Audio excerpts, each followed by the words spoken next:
নমস্কাৰ নিউজ নাৰ ষ্টুডিঅ'ত মই শ্ৰীমন্ত মাধৱ বৰুৱা চাওঁহক কি আছে আজি আমাৰ সংবাদ সাফল্যৰ শিখৰত Delhi public school Jorhat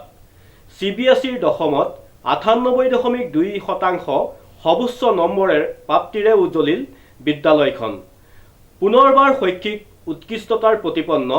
Delhi public স্কুলৰ নিউজ নাওৰ এক ৰিপৰ্ট সাফল্যৰ শিখৰত দিল্লী পাব্লিক স্কুল যোৰহাট পুনৰবাৰ শৈক্ষিক উৎকৃষ্টতাৰ প্ৰতিপন্ন কৰিলে দিল্লী পাব্লিক স্কুলে CBSEৰ দশমত 98.2% সৰ্বোচ্চ নম্বৰ প্ৰাপ্তিৰে উজ্জ্বলিল বিদ্যালয়খন উল্লেখযোগ্য যে 2024-25 শৈক্ষিক বৰ্ষৰ বহু প্ৰত্যাশিত CBSE বোৰ্ডৰ পৰীক্ষাত অসাধাৰণ ফলাফলৰ জৰিয়তে পুনৰ উজ্জ্বলি উঠিল দিল্লী পাব্লিক স্কুল যোৰহাট সৰ্বোচ্চ নম্বৰ 98.2 জৰিয়তে দশম শ্ৰেণীৰ ছাত্ৰ ছাত্ৰীসকলে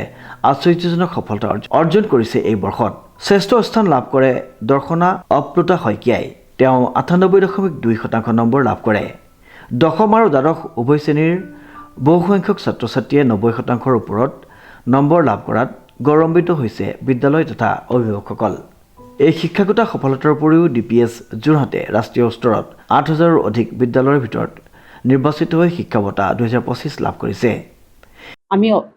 বহুত আজি সুখী যে আমাৰ যোনখিনি ছাত্ৰ ছাত্ৰী আছিলে তেওঁলোকৰ কষ্টৰ আজি যোনটো ফল আছে সেইটো তেওঁলোকে পালে আৰু মই ক'ব বিচাৰিছোঁ যে এই অকল বাচ্চাখিনি আমি তেওঁলোকৰ লগতে আমি তেওঁলোককে নহয় অকল ধন্যবাদ নকওঁ আমি সকলো পেৰেণ্টছ টিচাৰ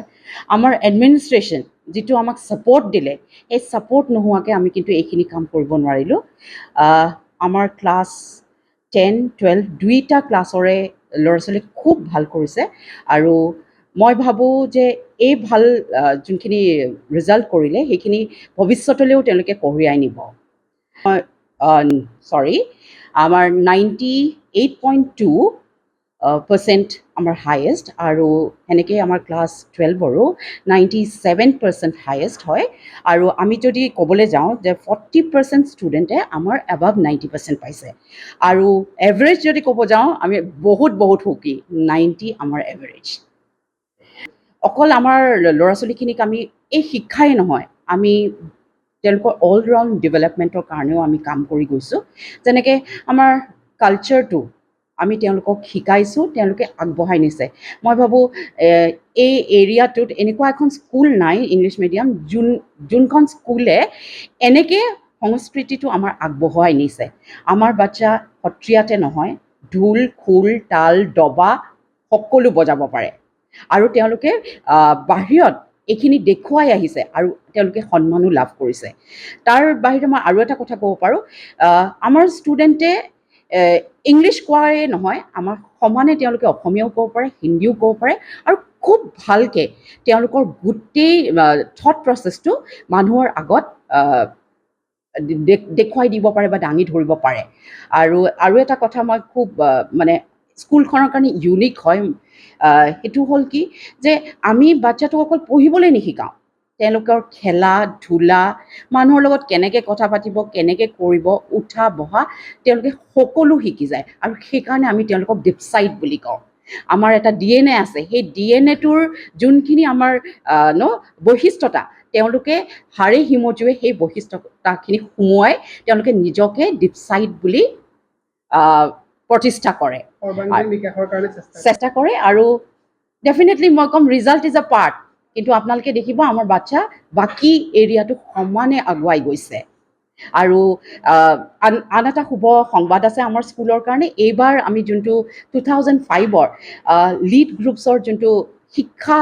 এৱাৰ্ড বুলি কয় সেই শিক্ষা এৱাৰ্ডটো 8500খন স্কুলৰ ভিতৰত আমাৰ স্কুলে দখল কৰিবলৈ সক্ষম হৈছে so' we are proud in fact not only that সেইটোও নহয় আমাৰ 10জন টিচাৰ 10,000 টিচাৰৰ ভিতৰত বেষ্ট টিচাৰ ইণ্ডিভিজুৱেলিও তেওঁলোকে শিক্ষা এৱাৰ্ড পাইছে চ' এই শিক্ষা এৱাৰ্ডটোৱে আনাডাৰ আমাক এটা হেৰি কৰি দিলে প্ৰুভ কৰিলে যে স্থাপন কৰিলে যে সঁচাকৈ আমি একাডেমিকেলি নহয় overall lots of thing we do and we have given proof to date with this result এই গৌৰৱজনক বঁটা বিদ্যালয়খনৰ উৎকৃষ্ট শিক্ষা প্ৰদান শিক্ষণ পদ্ধতিত নতুনত্ব আৰু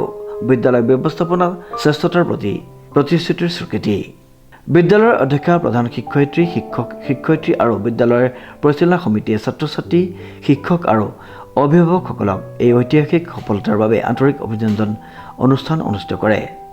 ভাল লাগিছে আজি আসলে মই এগৰাকী মাতৃ হিচাপে আহিছোঁ মোৰ ল'ৰাও এবাৰ ক্লাছ 10ৰ পৰীক্ষা এবাৰ পাছ কৰিছে যদিও মোৰ নিজৰ এখন শিক্ষানুষ্ঠান আছে তথাপি মই ইয়াত দিছোঁ কাৰণ এটা ঘৰুৱা পৰিৱেশ পাব বুলিয়ে বাহিৰৰ পৃথিৱীখন দেখক বুলিয়ে কিন্তু আটাইতকৈ ভাল লগা কথাটো গোটেই পৰিয়ালটোৰ ডিপিএছ পৰিয়ালটোৰ মাজত এক আত্মিক সম্পৰ্ক আছে আৰু যিকোনো সময়তে আমি তেওঁলোকক কিবা এটা কথা ক'ব পাৰোঁ যিটো কয় যে triangular relationship between the teacher student and the guardian আৰু সেইটো খুব সুন্দৰ আৰু সেইটো যিমানেই সুন্দৰ হ'ব যিমানেই ষ্ট্ৰং হ'ব সিমানেই ইয়াৰ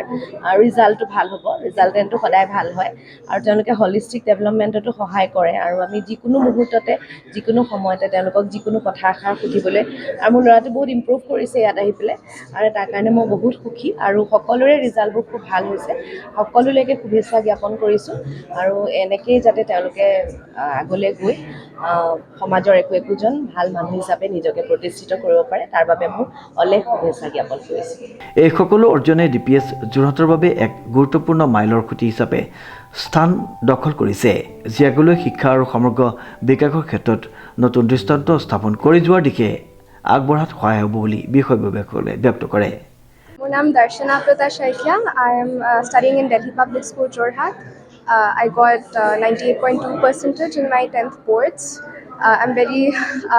happy with the results. I'd just like to say that it's honestly all thanks to my support system, my parents, my family, my teachers, and especially my friends. We have a really good community of people here. All of my friends, we are the biggest supporters of each other, and my teachers too have gone above and beyond just to help us be prepared, to take us not just as single students but as the entire batch to take it up to a level and reach our highest potential. I'd just like to say that